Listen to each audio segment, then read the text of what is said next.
တော့တွေကိုရင်ထိတ်ထိညှက်မယ်ရောက်ရဲ့ဒီနည်းကနေညှက်မယ်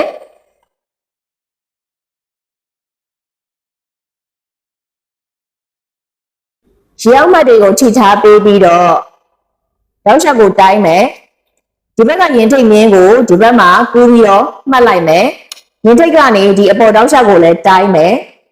ဒီနေရာမှာတိတ်နဲ့ဆက်ပေးထားလိုက်မယ်ဒီနေရာနဲ့ဒီနေရာနဲ့ကိုအမှန်ယူပြီးတော့ပေကွေးသုံးပြီးတော့မြင်းဆက်ပေးလိုက်မယ်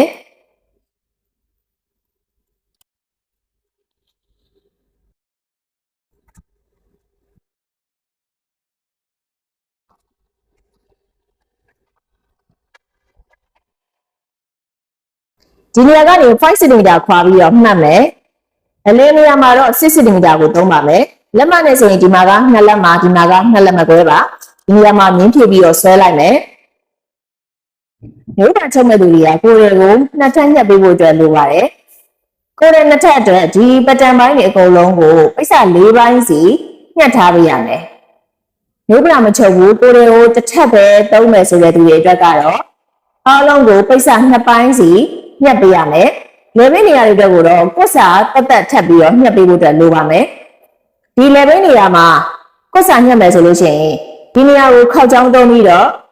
ကွတ်စာအတွက်ဒီပုံစံတိုင်းပိတ်စတစ်ပိုင်းညှက်ပေးရမယ်ဒီနေရာလေဘိအတွက်ကိုတော့ဒီအမှတ်ကနေအောက်ကို5 cm လောက်ချပေးပါဒီနားတောက်လျှောက်ကို5 cm စီခွာပြီးတော့မြင်းထည့်ပါဒီနေရာတောက်လျှောက်ကိုအခုချဲဆွဲလိုက်တဲ့မြင်းပုံစံအတိုင်းကွတ်စာပိတ်စပိုင်း2ပိုင်းညှက်ပေးရမယ်ဒီချက်အကောင့်ကို follow မလုပ်ထားသေးဘူးဆိုလို့ရှိရင် follow လုပ်ထားခဲ့ကြပါ